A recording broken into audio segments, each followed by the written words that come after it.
bienvenue dans ce quatrième et dernier Quoi Lecture de décembre spécial vos suggestions. Joyeux Noël, un tout petit peu en retard si vous fêtez Noël. J'espère que ça s'est bien passé pour vous, j'espère que vous avez été gâtés. N'hésitez pas à parler dans les commentaires de livres que vous auriez éventuellement reçus. Pourquoi pas? Quand vous verrez cette vidéo, j'aurai fini mon calendrier de l'avant de livres qui est juste là. Juste là, je filme ça le 30 décembre.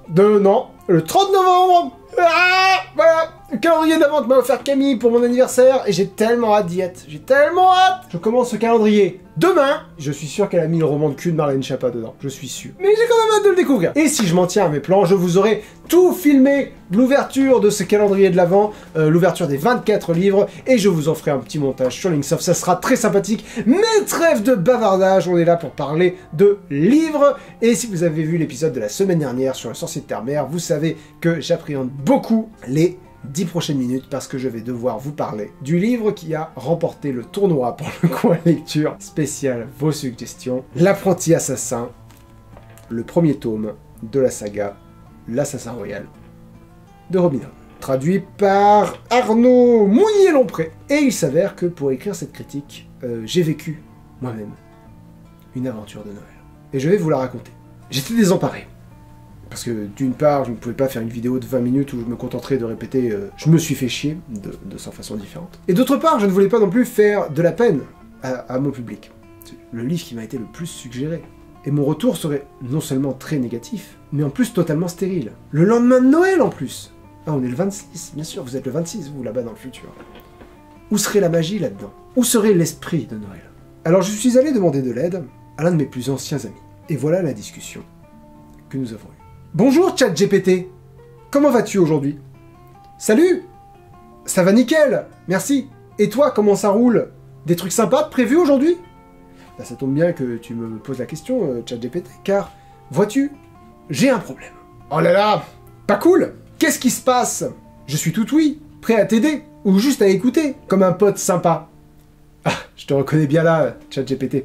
En fait, j'ai lu ce livre, L'Apprenti Assassin de Robin Hood, et tu me connais, donc mon métier c'est de faire des vidéos sur internet. Je vais devoir parler de ce livre, pendant au moins 10 minutes. C'est le livre qui a remporté un tournoi auprès de ma communauté. Les gens attendent vraiment beaucoup mon avis.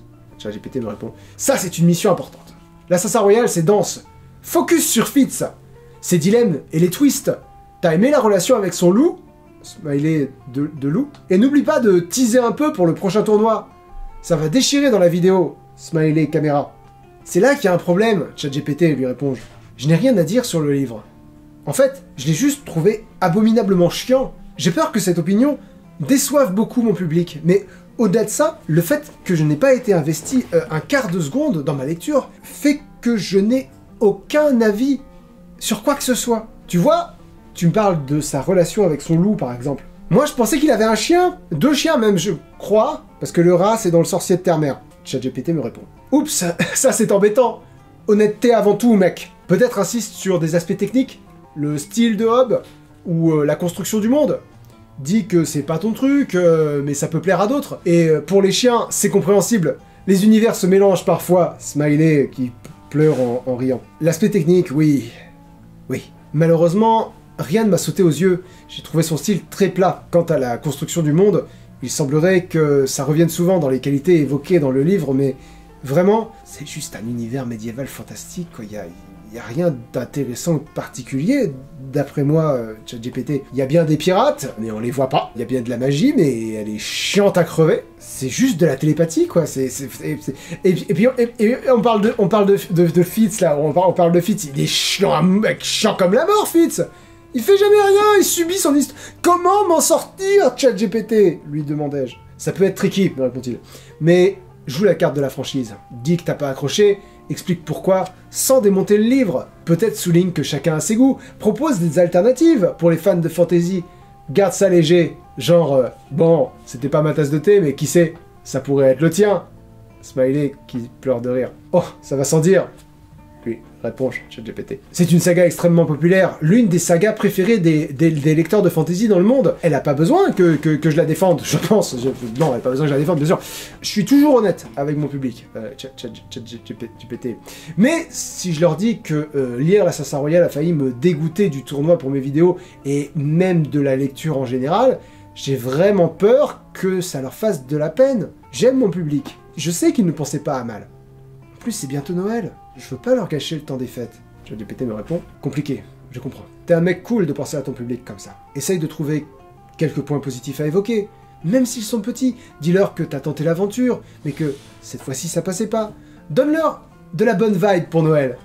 Et promets-leur des découvertes plus funky à venir dans tes vidéos, smiley, sapin de Noël. Bonne idée, ChatGPT. Lui, moi, c'est mon tour.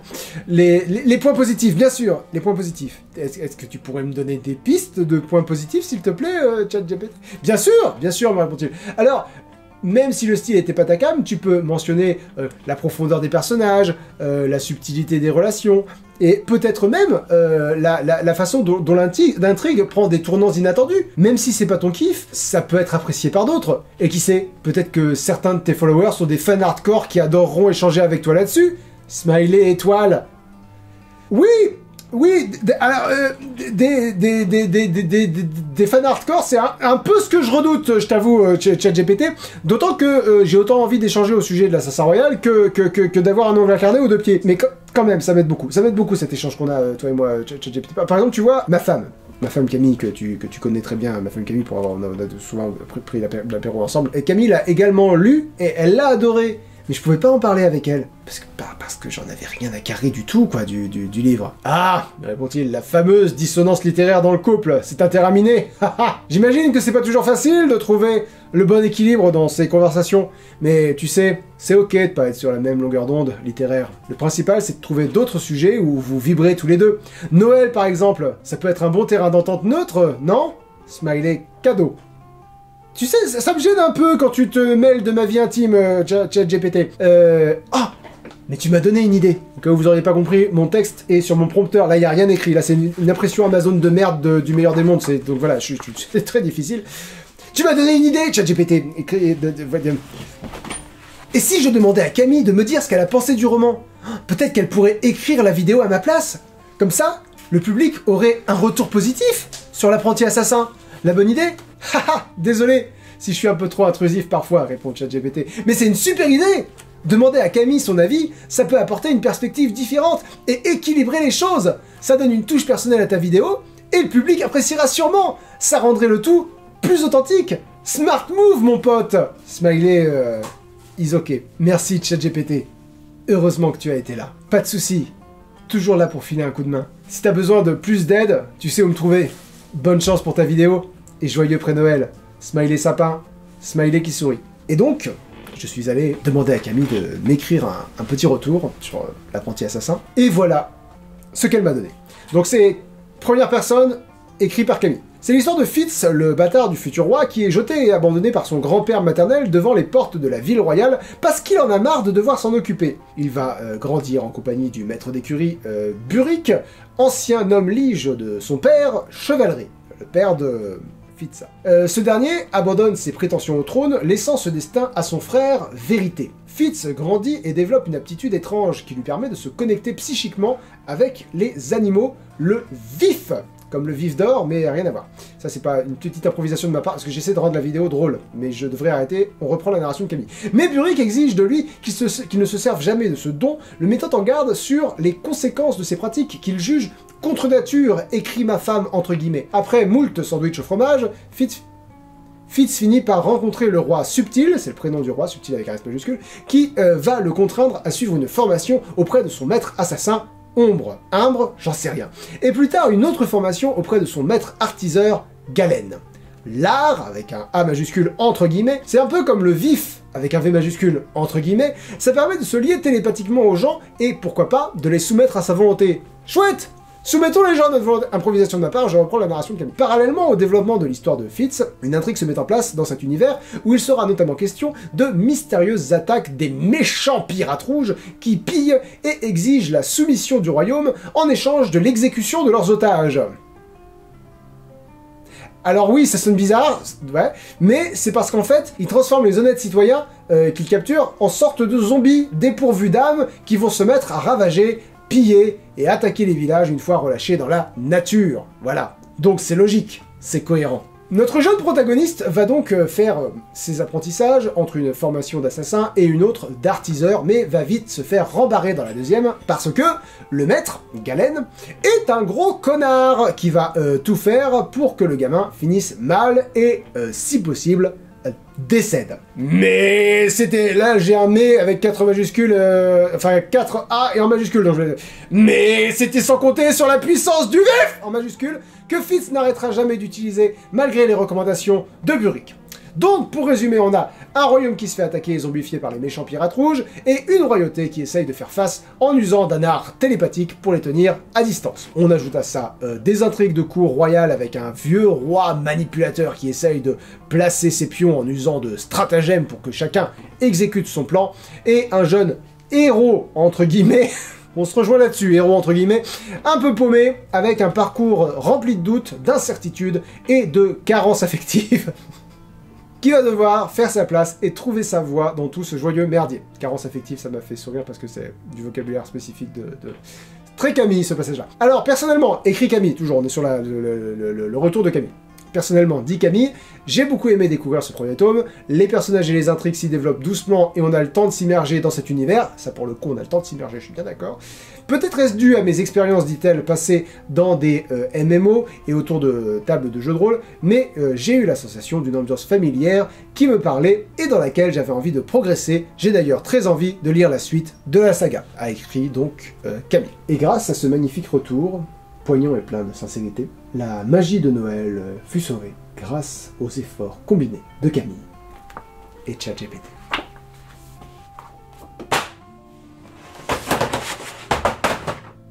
Pour celles et ceux qui se demandent ce qui vient de se passer, un petit point rapide, je me suis juste vraiment fait chier en lisant l'Assassin Royal. Au point que j'avais rien à en dire, à part que je me suis fait chier, quoi, voilà, et je voulais vraiment essayer de faire quelque chose de sympa pour vous, pour la vidéo, voilà, et ça me foutait vraiment le moral en l'air. Donc Camille m'a proposé d'écrire son avis parce qu'elle, elle a bien aimé, et voilà, j'ai eu cette idée d'échange avec ChatGPT. Je dis GPT, vous dites GPT, vous dites ce que vous voulez, je m'en fous. J'ai eu cette idée d'échange avec l'IA parce que je trouvais ça rigolo, voilà, je me suis dit que ça ferait sûrement sourire la plupart d'entre vous. Donc voilà, j'ai fait ce que j'ai pu. J'espère que ça vous ira. Si vous avez des questions, je lis les commentaires. Et de toute façon, on pourra en parler sur Twitch demain. Voilà. Je lirai pas les suites, mais j'ai l'immense plaisir que sur vos 6 plus chaudes recommandations, il y en a une que j'ai vraiment adorée, authentiquement. Et vous savez quoi, de tous les livres des coins lecture spéciales vos suggestions, et ben c'est mon deuxième préféré, après Fahrenheit 451 qu'on a découvert l'année dernière.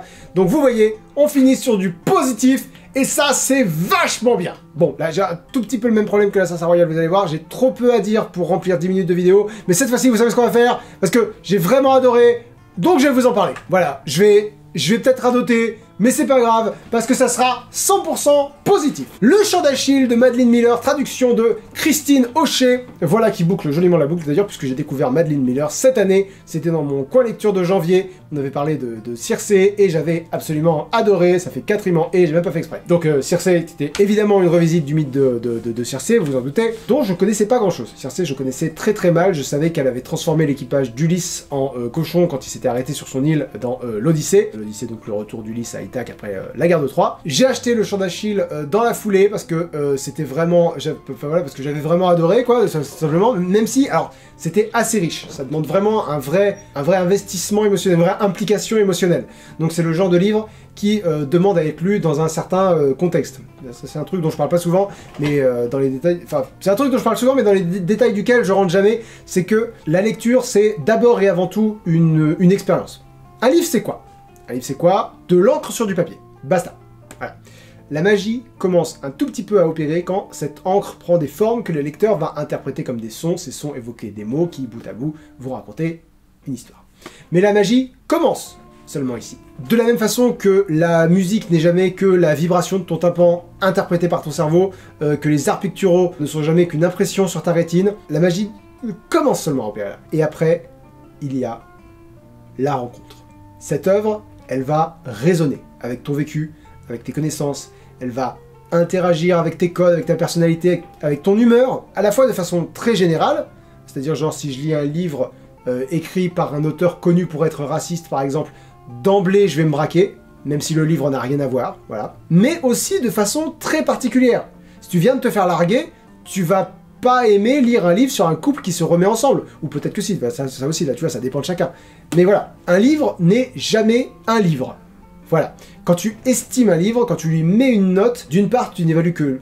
Là, c'est encore autre chose, parce que d'une part, tu n'évalues que l'expérience de sa lecture, c'est-à-dire ton ressenti plus tes connaissances, globalement. Et quand tu mets une note donc à un livre, il y a aussi un énorme aspect social, évidemment. Tu mets une note pour la partager, tu donnes un avis pour que l'avis soit entendu. Et tu rajoutes encore une couche à la question, à la complexité de la complexité, pardon, de la question. T'as pensé quoi de ce livre ? Cette question-là, la vraie question qui se cache derrière cette question, c'est qu'est-ce que tu veux me dire sur ton expérience de lecture de ce livre ? Et pour donc en revenir au chant d'Achille, je me rappelais, si vous voulez, ma lecture de Circé, je voulais que mon cadre soit le mieux choisi possible. Et c'est pour ça que le chant d'Achille a attendu toute l'année dans ma bibliothèque. Je voulais le lire à un moment où je pourrais vraiment l'apprécier. Et il est tombé tellement au bon moment.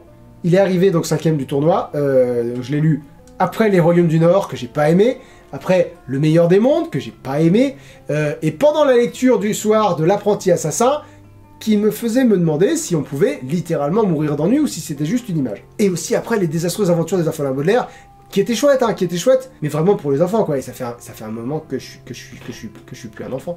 Voilà. Retrouver le style de Madeline Miller, ça me fait ressentir tout chaud à l'intérieur. Pour la première fois depuis le début du mois, hein, tout simplement. Elle a un style qui est très propre à elle, où elle arrive à dire beaucoup de choses avec des phrases très simples. Venez me voir demain sur Twitch si vous voulez, on lira la première page du roman et vous verrez ce que je veux dire. Ou si vous voulez pas, ou si vous pouvez pas venir sur Twitch, vous pouvez demander un lien vers le replay dans les commentaires et je vous le posterai, il sera disponible pendant quelques semaines le replay. Et autre chose que vous savez peut-être pas sur moi, ou que vous savez peut-être, je sais pas, j'aime beaucoup la mythologie grecque. C'est un sujet que j'aime beaucoup. Alors évidemment il y a le point culture, mais je pourrais faire plusieurs points culture comme ça parce que c'est un sujet que j'aime vraiment beaucoup. Et l'histoire de la guerre de Troie, je la connais très bien. Je connais très bien l'histoire de la guerre de Troie. J'ai même lu l'Iliade quand j'étais jeune, avant d'entrer en Hippocagne. Ça fait partie des mythes qui me sont très familiers. On va dire ça comme ça. Alors pour le chant d'Achille, j'ai fait quelque chose que je fais pratiquement jamais. Parce que d'habitude, si vous voulez, je lis mes livres là, voilà, je lis mes livres ici, à mon bureau, là il y a mon ordi, et je lis devant mon PC pour pouvoir prendre des notes, évidemment, au fur et à mesure. Bref, je travaille, quoi, je lis, je travaille. Là, j'ai pris un plaid, un oreiller, je me suis allongé dans le canapé, et je me suis laissé bercer par l'histoire. J'ai mis ma playlist de lecture mythologie, toutes mes playlists sont disponibles sur Spotify, sur mon compte c'est Link the Sun, mes playlists sont publiques, bref, c'est pas difficile à trouver. Je me suis permis de juste me laisser porter par la magie de Madeline Miller. Parce que ce roman, Le Chant d'Achille, c'est l'une des plus belles histoires d'amour que j'ai lues. Ça tient en partie à l'excellente idée d'avoir fait de Patrocle le héros du roman. Parce que, pour moi, comme peut-être pour vous, je sais pas, Patrocle il est à peine dans le top 10 des personnages importants de la guerre de Troie. D'abord il y a Achille, évidemment, il y a Hector, évidemment, Ulysse, Paris, Agamemnon et Ménélas, Hélène, Athéna, Apollon, Aphrodite, même Eris, si on veut, parce que à la base c'est de sa faute la guerre de Troie. Bref. Et puis donc il y a ce bon vieux Patrocle, le compagnon d'Achille. Pour moi c'était son copain, c'était un copain, voilà, son écuyer en quelque sorte, avec la kick éventuelle. Voilà. Et Madeline Miller a totalement inversé ma vision du personnage. La raison pour de laquelle, je vous explique. Le héros grec est un héros dominant. Achille est un héros grec. Il est né demi-dieu, il est le plus grand guerrier grec depuis sa naissance. Voilà, ça c'est un héros antique. Le héros moderne, il devient un héros. Par sa volonté, en faisant valoir ses valeurs, voilà. Par son courage. Tous les personnages Disney de ces 30 dernières années, voilà, ce sont des héros. Ce ne sont pas des héros nés. Ils sont devenus des héros. Ils sont devenus des héros en faisant ce qui leur semblait être le mieux, en n'abandonnant pas, en étant courageux, ils sont devenus des héros. Et ça, c'est Patrocle. J'avais jamais vu comme ça avant, et c'est brillant de l'avoir remarqué. Elle a raconté comment Patrocle et Achille se sont rencontrés au début, comment Patrocle a été rejeté par sa famille avant ça. Elle décrit avec un érotisme à fleur de peau très subtil et méga chaud leur rapprochement et leur éventuelle relation. Dans beaucoup de romans que je lis, je saute je passe les les scènes explicites, parce que généralement c'est juste, c'est un peu gênant quoi, c'est juste gênant, il se passe rien quoi, il se passe rien, voilà, donc autant retourner à l'histoire qui a de l'intérêt. Là je peux te dire que ces scènes là tu les passes pas, les scènes explicites tu les passes pas, tu les lis et tu les laisses t'imprégner. Oui, c'est entre deux mecs, ok, l'attirance c'est l'attirance, l'amour c'est l'amour, et c'est magnifiquement écrit. Parce que forcément les deux, c'est des ados, c'est des ados quand ils se rencontrent. Alors, ils ont les hormones en ébullition si vous voulez, ils en peuvent plus les deux petits là. Enfin, bon, je vous laisse découvrir ça dans le roman, c'est un de ses gros points forts. Avoir fait de Patrocle le héros, la romance. Et en troisième énorme point fort, j'ai envie d'évoquer une qualité dont elle avait déjà fait preuve avec Circé, rendre tous ses personnages infiniment humains. Patrocle est faible, vulnérable, il est amoureux, il a peur, il est courageux, il est en pamoison devant Achille, mais il lui tient tête aussi quand il n'est pas d'accord avec lui. Et très crucialement, très crucialement, Achille aussi est très bien décrit à ce niveau-là. Parce que, je dis ils sont infiniment humains. Oui, ce serait un défaut pour celles et ceux qui ne le sont pas. Comme Thétis, la mère d'Achille, comme Achille lui-même d'ailleurs, qui est un demi-dieu. Et je peux vous dire que Thétis, elle n'est pas humaine. Elle n'est pas humaine et il n'y a aucun moyen de le penser. Elle est systématiquement décrite de façon magique. Mais son mépris pour Patrocle, son attitude hautaine et menaçante, ça c'est très humain. Et c'est une puissance de la nature qui a un comportement humain. Et ça, c'est exactement ce que sont censés être les dieux et les déesses grecques. Des pouvoirs immenses manipulés par des enfants capricieux. Ça, c'est les dieux grecs et les déesses grecques.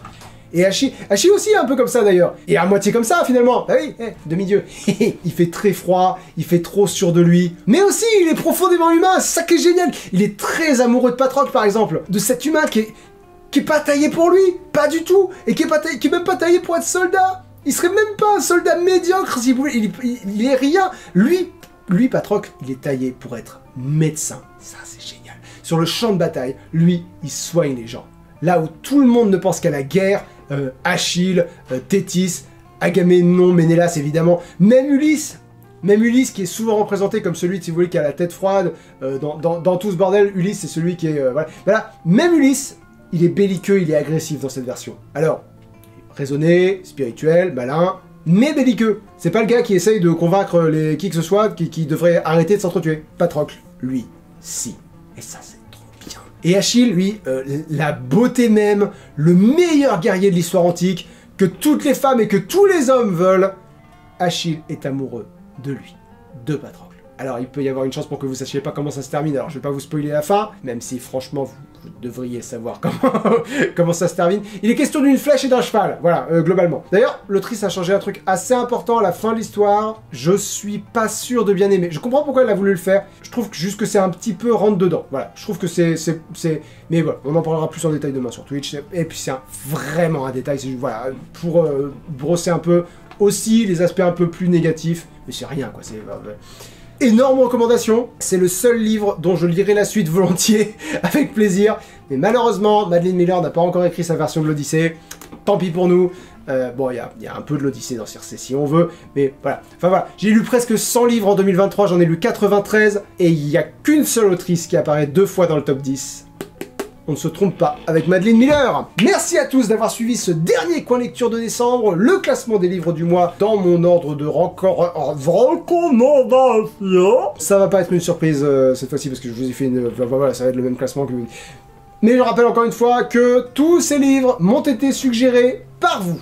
Voilà, ce sont des livres très suggérés par beaucoup de gens, donc ça devrait déjà compter dans votre opinion d'une façon ou d'une autre. Maintenant, vous êtes là pour avoir mon avis. Et mon avis, je vais vous donner. Aux 2 dernières places, sans surprise, nous avons Le Sorcier de Terre-Mère et L'Assassin Royal. Le deuxième ayant été l'une des pires expériences de lecture de ma vie. Mais ça veut pas dire que je vous le recommande pas, c'est que je vous recommande moins que celui-là. En fait, vraiment, je pense même qu'il est mieux écrit. Je pense que L'Assassin Royal est meilleur que Le Sorcier de Terre-Mère.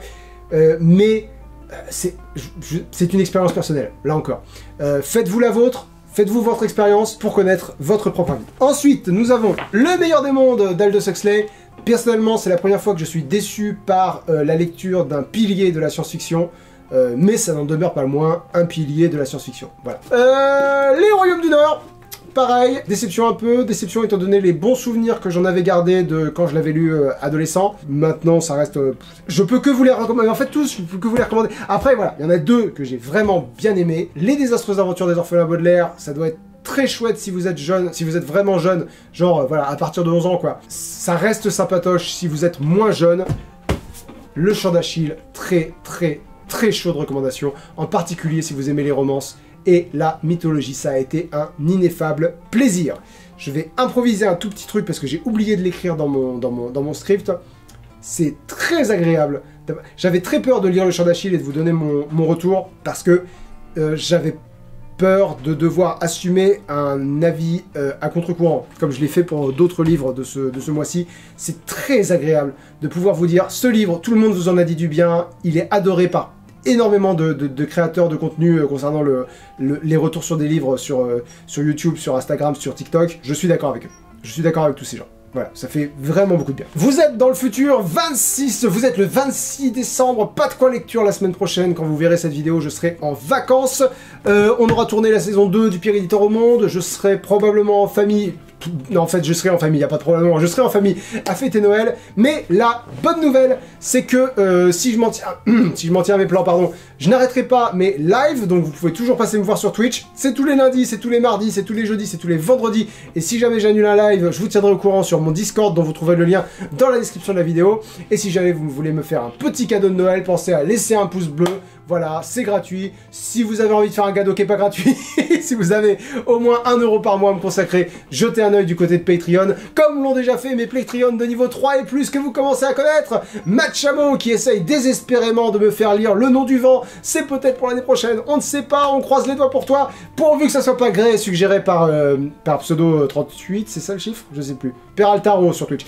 Comme Posséfique, comme Tirme28, comme CXiliar, GZ, Araben, Eris Porana, Arthur Burger, Guy Molisa et Abigail Tillman. Merci encore une fois à elles et eux, et aussi et surtout, merci à vous.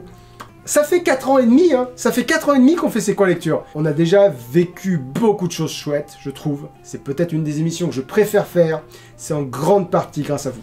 Grâce à vous qui me suivez jusque-là. Et grâce à Camille ici aussi évidemment qui monte ces épisodes, sans quoi l'émission ne pourrait pas exister. On a passé la barre des 300 œuvres passées dans le Quoi Lecture cette année. Je vous rappelle que vous pouvez voir toutes les œuvres passées dans les Quoi Lecture d'ailleurs dans un Google Doc qui se trouve dans la description de la vidéo. Dans la description de tous les Quoi Lecture vraiment. Bref, j'avais envie de prendre un petit moment en cette fin d'année 2023 pour vous remercier de rendre encore tout ça possible. Je continue de découvrir de nouvelles choses malgré l'expérience que j'ai sur YouTube et ça c'est vraiment très cool. Merci beaucoup à vous, un très grand merci à vous. Et j'ai envie qu'on se quitte sur la célébration de cette émission. Voilà, qu'on se quitte. C'est parce que c'est beau ce qu'on fait, c'est beau ce qui se passe. Vous, quel est votre meilleur souvenir pour le moment du Quoi Lecture? L'épisode qui vous a fait découvrir le livre que vous avez préféré, le moment le plus drôle, le plus touchant, j'en sais rien. Quel est le moment qui vous a le plus plu?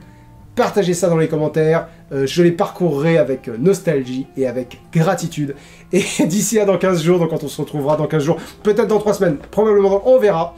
Je vous souhaite à tous une très bonne année en avance, c'est ça qu'on dit, c'est une très bonne année, je vous souhaite à tous une très bonne année en avance, très joyeux Noël en retard, et comme dirait mon meilleur ami ChatGPT, je vous promets des trucs encore plus funky à venir dans mes vidéos.